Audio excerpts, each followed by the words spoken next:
Kung pagod ka ng umiyak, maghabol at mag-overthink, baka oras na para maintindihan mo kung ano talaga ang dapat mong gawin sa sitwasyon mo. I'm Coach Base, isang veteranong breakup specialist sa maraming taon na nag-aaral ng relationship psychology at nagbibigay ng specific advice based on your situation na walan, iniwan, or gustong mabawi ang ex nila after breakup.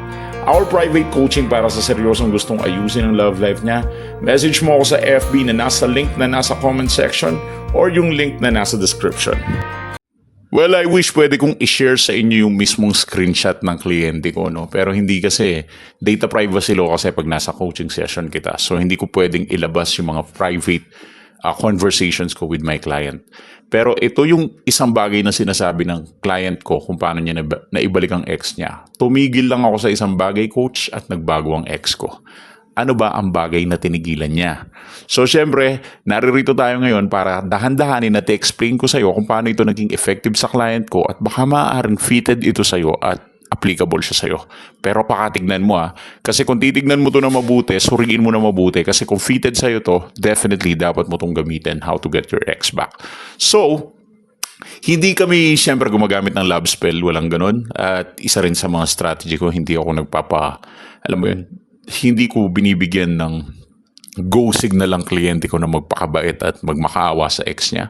Kasi kung ganun lang pala ang ibibigay kong advice, sanang hindi na siya humingi ng advice sa akin. Kasi pwede naman siya magmakaawa nang hindi humihingi ng advice mula sa akin, di ba? Ba't di pa niya, kung gusto mo magmakaawa, huwag ka na humingi ng advice. Gawin mo na, magmakaawa ka na ngayon. Kung yun yung tingin mong strategy na effective sa'yo, gawin mo na. Sa akin kasi hindi ganun eh. Hindi nice ang style ng pag-handle ko. Hindi tayo magpapaka-nice guy or nice princess sa ex natin. Hindi yan yung strategy ko. Pero kung yan yung gusto mong gawin, go ahead. Hindi ito yung video na para sa'yo. Okay? Ang ina-apply ko kasi sa akin yung mga napatunayan kong effective. Ito kasi yung mga nakita kong effective sa hindi. So, tumigil siya sa isang bagay at doon nag-start ang pagbabago ng ex niya. At isa sa mga itinigil niya is probably, kailangan mong marinig ito ngayon dahil ipapaintindi ko sa'yo, isa sa mga binago niya is yung pagiging low value niya. And maybe you will ask me, what?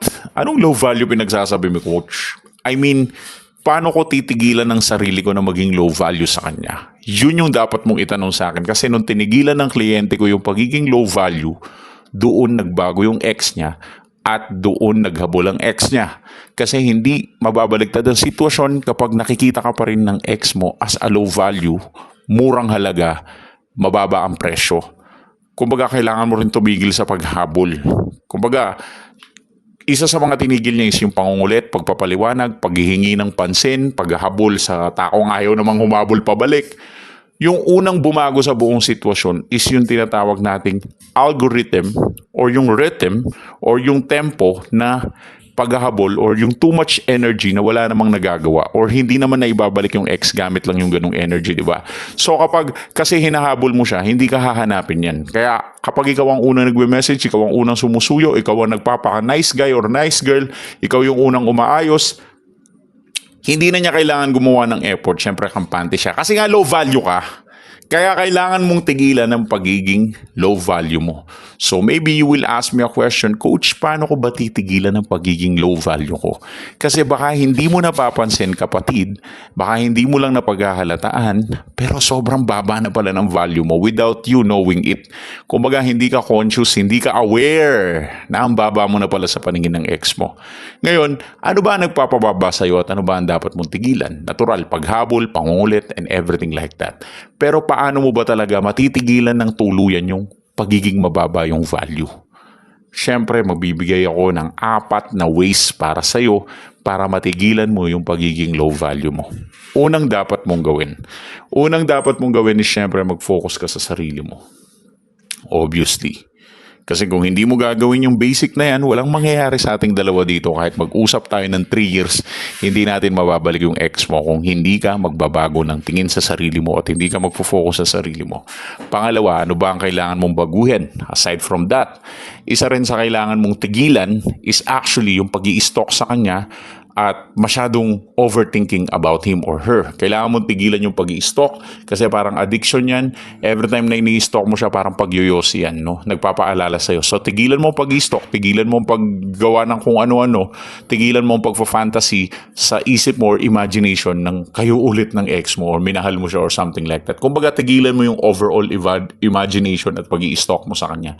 Yun yung pangalawang way para matigilan mo ang pagiging low value mo. And another thing, para matigilan mo ang pagiging low value mo, ito yung isa sa mga pinaka-importante na dapat mong gawin. Tumigil ka sa pagiging tamad.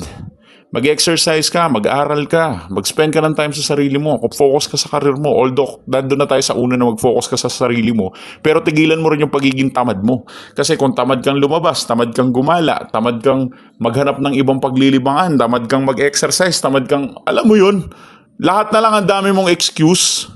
Pakatamad mo naman. Kumbaga bumangon-bangon ka rin. Hindi naman pwedeng puro katamaran lahat ng ipapakita mo. Kasi kung puro katamaran lang ipapakita mo sa sarili mo, talaga magiging low value ka eventually. At last but not the least, para maging high value ka, kailangan mong bumalik sa pagiging matino. Kasi as of now, yung utak mo, para ka ng baliw, para ka ng abnormal, para kang saltikan.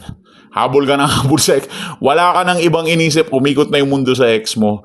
Ang baba na ng value mo. Bakit? Wala ka ng ambag sa community, wala kang ambag na matino sa pamilya mo, wala kang matinong ambag sa mga kaibigan at mga nakapaligid sa'yo, wala kang ambag na matino sa mundo, at wala kang ambag sa sarili mo kasi 24/7 ng buhay mo umiikot lahat kung paano ibalik si ex. High value ba yung ganong mindset? Saan ka nakakita ang high value mindset? Paano ibalik si ex? Alam ko yan yung mga title ko. At may mga strategy ako para dyan.